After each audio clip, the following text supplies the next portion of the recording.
Welcome to the Plant Trainers Podcast, where we're helping people improve their quality of life through nutrition and fitness. And now, your hosts, nutrition and wellness coaches, international speakers, Adam and Shoshana Chaim. Hey, I'm Adam Chaim. And I'm Shoshana Chaim, and we are Propelled by Plants. Today we bring to you episode 427, Cool Beans, Good for Your Heart, with Tyler Mayoras. In this episode of the Plant Trainers Podcast, we talk with Tyler Mayoras all about how cool beans are and how they're not only good for your heart, but they're also good for your health and the health of the planet. Today, over 9.7 million Americans eat a plant-based diet. That's up from 290,000 in 2004. While Tyler sees a big, bright future for the plant-based movement, the triple threat from climate change, animal welfare concerns, and meat-associated health risks means that this culinary revolution can't come quick enough.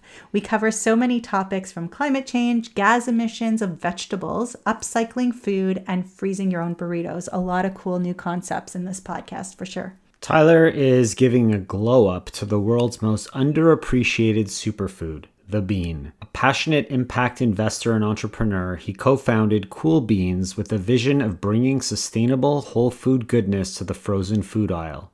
Inspired by his journey to a plant-based diet, he's making it easier than ever to eat clean, minimally processed foods that's good for your body, your soul, and the planet. You're going to love this episode. Can't wait for you to hear it, and feel free to share it out. Enjoy the show. You know I love talking about poop, but I hate feeling unclean or having to shower after every visit to the loo. So I decided it was time for a Hello Tushy bidet. Stay tuned because I'm going to tell you more about how to save time, money, and resources in just a little bit. But if you must know more about what I'm talking about, you can go now to hellotushy.com/planttrainers and get 10% off your order and free shipping. That's a gift that they're giving you. This purchase is the one that's going to keep on giving or cleaning. And now for a moment of gratitude. We had the opportunity to visit with a lot of our family back in Montreal, who we haven't seen in quite a while. And it was just wonderful to be together with the older generations and really just spend quality time. I'm grateful for all the meal prep that you've been doing on the weekends and making it super easy for me to just grab some food, put it in my bag, and bike around to school. So thank you for doing that. Tyler Mayoras, thank you so much for joining us on the Plant Trainers Podcast today. Yeah, thank you for having me. I have to confess, I'm geeking out because I've going through you guys have interviewed all the heavy hitters of the plant-based movement, and so it's a real honor to be here for sure. Thank you so much. Thank you. Yeah, we've had some wonderful people on, but just because their names are well known, it doesn't mean that the people whose names aren't well known don't have just as much to offer and inspiration and information. But it is humbling, all the guests we've had on, including yourself. We're really excited for today's interview, and we wanted to know before we started if you have a moment of gratitude that you'd like to share. Yeah, I'm really grateful for all the people that work so hard to come up with a vaccine or 3 vaccines so quickly, because just this past couple of weeks in Chicago, they had Lollapalooza, and I just saw an article this morning that said that there were only 203 cases in the 2 weeks since Lollapalooza because they required vaccines and masks, and so it's really great to see that they were able to do that and make life livable again, because I can't imagine being in lockdown the way we were for another year. I think everybody's really looking forward to being able to move about as they wish with no more restrictions. It's time. And hopefully it continues to go in a positive direction and the numbers of cases go down and everywhere starts to open up a lot more all across the world. So that's what we're looking for. So tell us a little bit about how you found a plant-based lifestyle and what changed for you. Yeah, so I have been a private equity investor for about 20 years, and the last 12 of that was focused on food and agriculture. And I started moving more and more towards sustainable food and agriculture, things that were fixing the agricultural system that we had.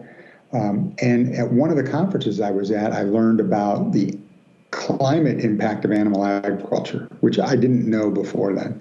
And I was blown away. They were saying it was 15%. I didn't believe them. I actually went and calculated that number myself after the conference. and used USDA data and came up with 16 to 19%. And so that just was a huge trigger. I've been a big climate advocate for probably 7 or 8 years, and I saw that and I said, geez, we're part of the problem if you're eating meat and dairy, and we had to switch away from that. And so I started the path. It took me about 2 months to get fully vegan, and I was fully vegan in early 2017, and it's been a great journey the whole way. So you mentioned that 16 and 19%. Can you explain to our listeners what that really meant? Like, what does that number mean? Yeah, so most people think, when you calculate the number, you're looking at just the animals themselves and raising the animals, which, mind you, we have a lot of those. We have, I don't know what it is. It's something like 5 to 6 times the number of humans on Earth are animals that we have. But that's only a small portion of the number. The real number comes from all the inputs to basically have those animals. So if you think about the farmland, 65% of our farmland is used to raise food for animals, which is crazy. So you think about not being able to feed 10 billion people. Well, if you just switch that ratio right there, you could do it. If you just raised, food for humans. But that is also monocultured crops. So those crops, it's usually corn for the most part, some soybeans, but they don't rotate. And I've verified this because I worked on a farm bankruptcy many years ago and talked to 10 to 12 large farmers that usually did more than 10,000 acres. And none of them rotated crops. They basically just planted corn because that was the most economic thing they could do. And that's GMO corn that's being fed to animals, basically. But when you monoculture like that, you kill the soil. So the soil doesn't have nutrients. Plus they spray glyphosate on it. That also kills all the bacteria in the soil. So you basically have dead earth, and they have to put NPK on it every year, which is nitrogen, potassium, and phosphorus. And those 3 elements, or fertilizers, if you will, very carbon intensive. Nitrogen, you actually heat up the air with oil, basically, by burning oil, and to a very high temperature to create a chemical reaction to create liquid nitrogen. And then potassium and phosphorus are mined. And so all 3 of those are very carbon intensive. That's what they put on the soil so that stuff will grow on it. And then about 35% of it runs off into our waterways and creates the red tides that you see in different places where no marine life can live. So it's just an ugly, ugly process. But all those inputs added together, and you add each one of the little elements together, and it all comes up to this number that's about 16 to 19% of all of the greenhouse gases in the U.S. Wow. And, you think before we got into this plant-based lifestyle and understanding more about that, I was all about the quick showers and turning off the water when I washed my dishes and only turning it back on, when the soap needed to come off. So what kind of an impact do you think those kind of things make overall on the world? Probably really small. I mean, if you, some people have done, there's a great book called Drawdown where they talk about there's about 70 to 80 different things that we could do to really reduce carbon and start drawing down, sequestering carbon. And 2 of the top 5 are related to food. One is go to a plant-based diet or a mostly plant-based diet, because that's such a huge impact. And then 2 is reducing the amount of food waste, because 35% of our food is wasted all along the supply chain, not just at the consumer end, but all throughout the supply chain. And all of that food that is wasted has carbon built into it because we had to grow that food. So that's just a very wasteful process. And then a lot of it ends up in landfill, which is the absolute worst place it could end up, because it doesn't degrade there.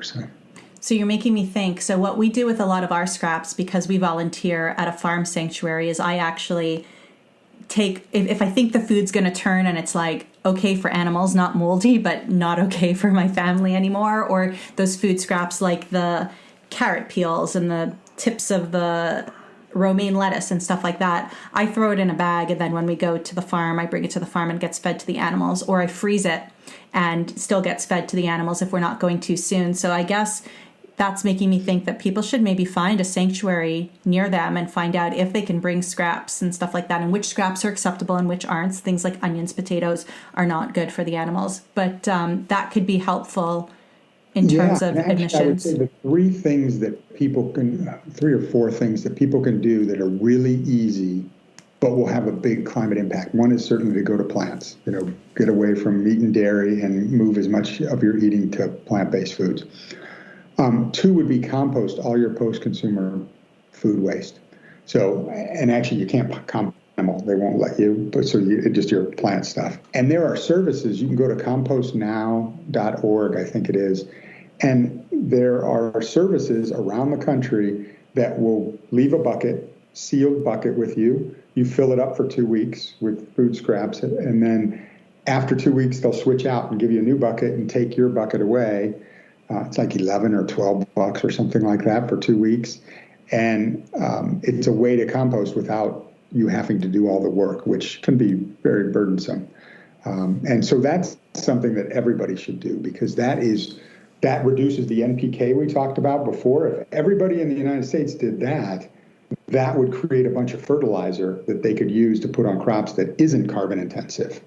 In fact, it's just the opposite, because right now that's going into landfill, which is a terrible place for it to be. And then the other thing would be buy upcycled ingredient foods. So there's a whole market coming out. You can look at the Upcycled Food Association, and they would list all the companies that are members of that. But people are basically taking the food waste that comes out of the manufacturing process and creating other products for it. Right now, a lot of it's either fed to animals or it goes to landfill. And instead, we're going to create nutritious, delicious foods out of it that humans can eat. And so that's another way we reduce food waste, because those are two key elements. That's super interesting. I haven't heard of that before. And we're very lucky. We're fortunate. We live in a community that has a composting program in the community. So we just fill our bins and put them in, and they spin out whatever's not supposed to be in there. And hopefully, crossing my fingers, they use it for something good. But that's all really, really interesting information. And I put some of those things in the show notes at planttrainers.com. So let me ask you a quick question. Going back to your story and how becoming plant-based, did anything change for you physically, emotionally, medically? What happened with you there?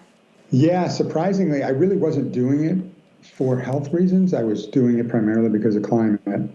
But during that first year, I was trying to eat whole food plant-based, because I did hear from the different documentaries that I was seeing that was the healthiest way to eat.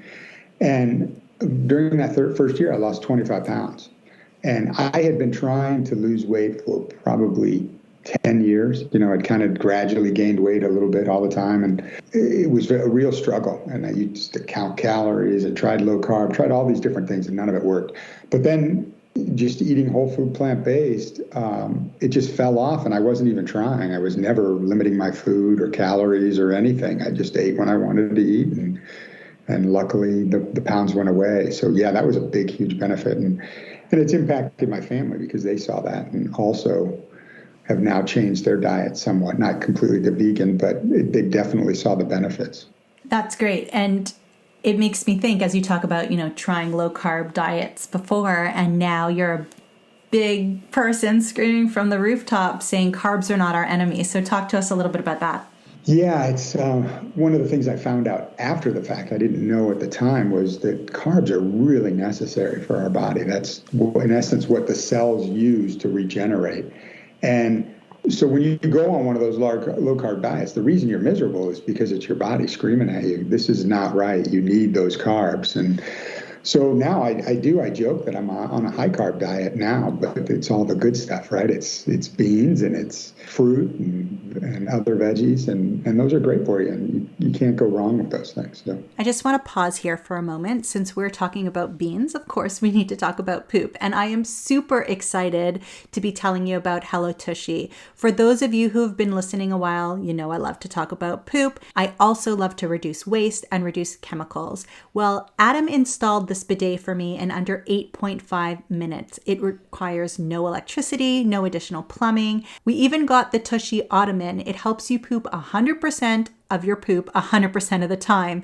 And then we pat dry with the bamboo toilet paper. I can't stop telling our friends about it, and Adam kind of wishes I would. So stop wiping your butt and start washing with Tushy. We are so glad that we did. You can go to hellotushy.com/planttrainers. They're going to give you 10% off your order and free shipping. We don't make money off this, people, but we love it too much not to share. And now back to the show. So as someone who's promoting beans, and I got to go here because I know we're going to have listeners that are going to ask these questions to us later, but there's a certain doctor out there who's concerned about the lectins in beans, and I'm wondering how you respond to those questions because I'm sure you get them often.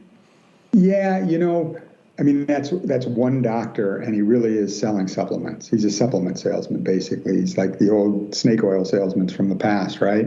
And he does a huge business. It's multi-$100 million business selling supplements. So that's what he's doing. If you cook your beans, if you soak them overnight, that's even better. But if you cook your beans, all the lectins are gone. They boil away, and I eat tomatoes all the time. I don't have any negative health impacts from them. So I frankly don't know what he's talking about. And I have to trust in people like Dr. Michael Greger, who said it's complete bunk, and Dr. Kahn, and, the people that really know the science behind it, that it's just garbage. I know we've talked about it before, and I just like to get that same point across from as many people as possible because it is complete bogus and people are not having the issues that doctor's claiming. And beans are good for us, and we should be eating them on a plant-based diet, and they're amazing foods. However, there's some people who are not processing them properly yet and need to do a lot of gut healing before they get there, but that's not a lectin problem. That's other things too. So we are sensitive to the people saying, but I can't eat beans. We get it. Not everybody, but the way that it's being presented and the way it's being marketed on the other side is marketing. Is not truthful either. And we do love beans. And when we first went plant-based, we did go bean overboard. Yep. We went bean overboard and we were like, woo, we've got to do something about this in the house too, so definitely, dive, if you're not there yet, dive in slowly, get your system used to it for sure. What do you love about beans? Well, and one of the other sad things about that guy talking about negatively about beans is that we're all fiber deficient. Like 95% of Americans are fiber deficient, and beans are one of the most fibrous foods you can possibly eat. And so I know you've had Dr. B on a couple times, and love that guy, and the whole Fiber Fuel book. When we set out to make cool beans, I was really big into sustainability agriculture-wise. And so we decided, built into the whole system, a diversity of plants. So we wanted a wide variety of plants and a wide variety of beans, too, different beans. And so in our first 3 wraps, we've got 17 plants in those beans. And we did that from the agricultural standpoint. And then Dr. B comes out with the book, Fiber Fuel, and says, you guys should eat 30 plants a week. And we're like, hey, we got those. And now with 5, we actually have 24 plants and 5 different flavors.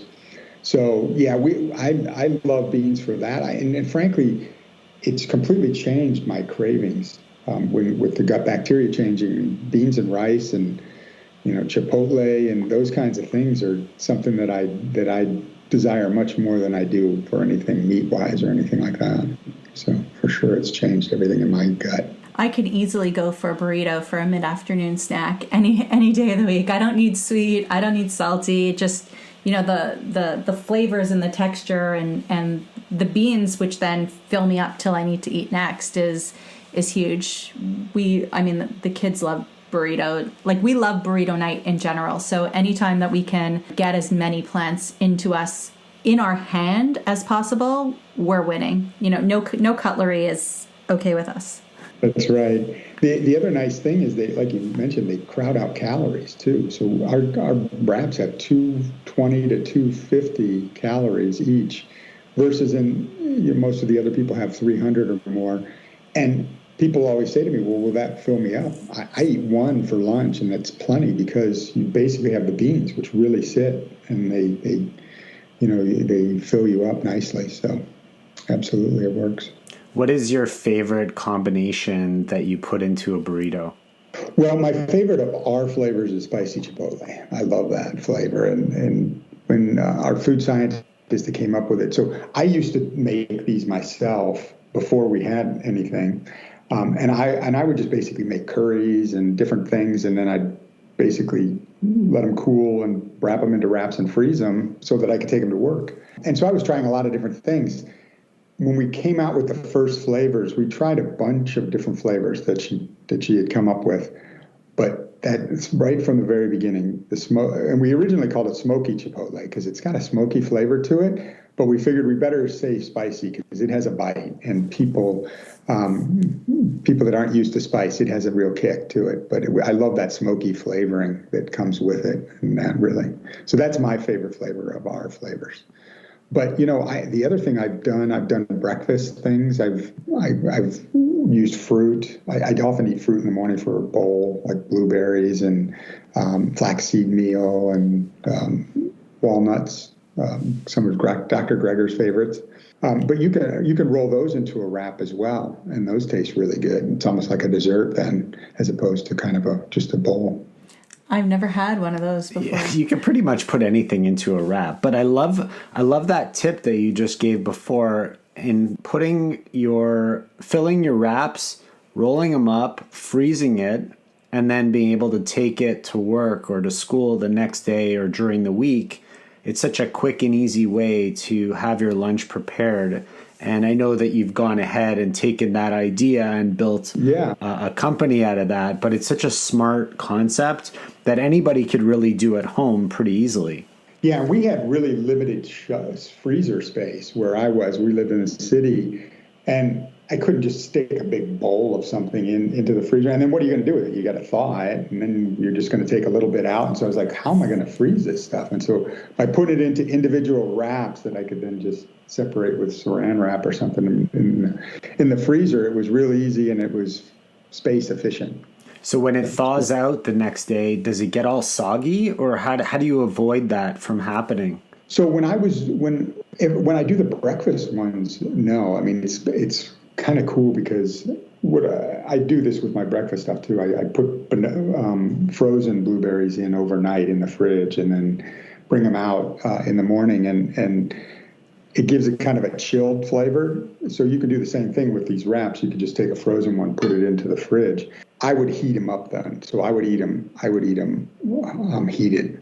Mm-hmm. So it really depends on, you got to get good at rolling the burritos because it's not easy. I sucked at the beginning and they were always open at the ends, and then it's going to spill out. But when you learn how to do it, then it's much easier to cook in the microwave and not make a mess. You got to get an even tuck. Yes, exactly. Yeah, exactly. It's fun. It was kind of fun teaching our kids, as they grew and started rolling their own burritos, and they're like, which way do I go first? Do I go this way first? And like, it would end up more like a package, right? Like some kind of like flat square kind of thing. Yeah. Yeah, right, exactly. So what kind of tips do you have for, sometimes with frozen burritos, when you go to unfreeze them and follow the microwave directions, sometimes they'll stick to the bottom of the plate, or, when you flip them, you kind of don't do it evenly and they'll tear. So what kind of tips do you have for people to get that really even burrito shell when they're defrosting their burritos? Yeah. So when we first started, we have a gluten-free wrap too, which is unique, and there wasn't one on the market. So we had to develop that with our co-packer because we couldn't find anything that worked. So at the beginning, they weren't as good at making them. And so we have in our instructions, put a wet paper towel over the top and then cook both sides, right? I don't even use the paper towel anymore. They've become so good at making these burritos, and they're crispy and really good. So I just basically put a minute 25 on one side and about 25 seconds on the other side, if you've got a strong microwave, and they cook evenly through. So I don't really do anything special to make sure that now we do have some other folks within our company that swear by doing that cooking process about the same amount of time, but then putting them in an air fryer for 4 or 5 minutes because gives a crispy outer shell. And I don't have an air fryer, but I'm dying to try that because they say it's just unbelievably delicious. So you could probably get the same feel from putting it in a toaster oven for a little bit as well. Awesome. I love that. So we've talked a bit about the burritos, but we never really mentioned what they're called. So I want to give you that opportunity to really let people know what they were talking about here. So go ahead and share that.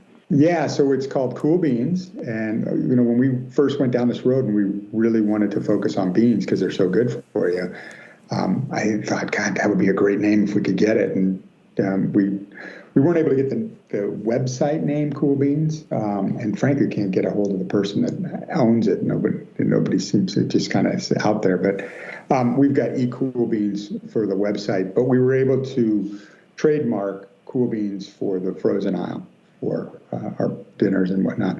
And that was huge. And when we saw that we could get that, we really loved that name. And kind of, you can see our marketing is a little bit kind of hippie and whatnot that fits very well with that 60s vibe of Cool Beans. But what's really unique about our wraps is we really wanted them to be whole food ingredients. So all we have inside is beans, veggies, whole grains, and spices. No fake meat, no fake cheese, and no mush. We don't, like most people make a stew, like I was doing originally, a curry or whatever, and then letting it cool and then wrapping it into a burrito. But in ours, you cut them open and you actually see the beans and veggies spill out because we don't have the mush. We don't have the stew. All the flavor comes from the actual beans and the veggies themselves as well as the spices. So it's very spice forward, which is cool. Love products that use real food in there without the extra fillers and additives and all that extra stuff. So appreciate you doing that and having that available to people who need fast food on the go. And that's kind of someone looking for a meal that they don't have time to prepare. They could pick one of those up, and it's always a good option. Yeah, absolutely. Great. So if people wanted to learn more about what you have to teach or about Cool Beans, where would you like them to go? So certainly our website, ecoolbeans.com, that's where you have a store locator. You can find out where places are locally as well as some of our e-commerce partners that are where it's available. And then on Instagram, we're at lovecoolbeans.com. at lovecoolbeans, so LUV. And then most other places it's eCoolBeans, like Twitter's eCoolBeans. So yeah, that's where we hang out and share our wisdoms or whatever. Awesome. Sure. So thank you so much for sharing that. When your PR team reached out to us and said, hey, Tyler is a wealth of information, we'd love to have him on the podcast. Of course, we hadn't heard of you guys yet. And our response was, well, we don't have anybody on the podcast who we wouldn't support their products ourselves as a family or as a company. So we did give them a try and we did really like them. And we wanted to give you an opportunity to share your wealth of knowledge and be able to talk about Cool Beans today, because we just love bringing amazing people and amazing new opportunities to for people to eat healthfully on the go too, if they don't have time to make everything. So we are really happy that you were able to share with us today, and we're excited for everybody to hear the show. And we're going to put a link in our show notes to all your contact information so people could figure out how to get Cool Beans into their kitchens and enjoy those burritos. So thank you, Tyler. We really appreciate you taking the time to be on the Plant Trainers podcast. Yeah, thank you. And thanks for what you guys do. I think it's amazing the information that you bring to everybody with all the amazing guests. So keep it up the good work. Thank you. Thank you. Thank you all so much for listening to this edition of the Plant Trainers podcast. We want to make sure that you subscribe on iTunes, Google Play, iHeartRadio, Stitcher, or any other podcasting platform. We really appreciate the feedback we receive from you. Every time we get a 5-star rating or review on iTunes from one of our fans, it really helps other people find us just like you did. Thanks so much to our patrons. To become a patron, visit us at patreon.com/planttrainers. Even supporting us with $1 $1 really makes a difference in the quality of the show. And don't forget to connect with us on Instagram and Twitter. Our handle is @PlantTrainers. Like Plant Trainers on Facebook, join our newsletter, and check out our website at planttrainers.com for awesome recipes, a list of our services, and of course, our latest podcast. We encourage you to email your questions to info@planttrainers.com so that we can help you improve your quality of life through nutrition and fitness. So we hope we've inspired you today. Join us again next time and have a healthy day. Or is that too corny? It's a little cheesy.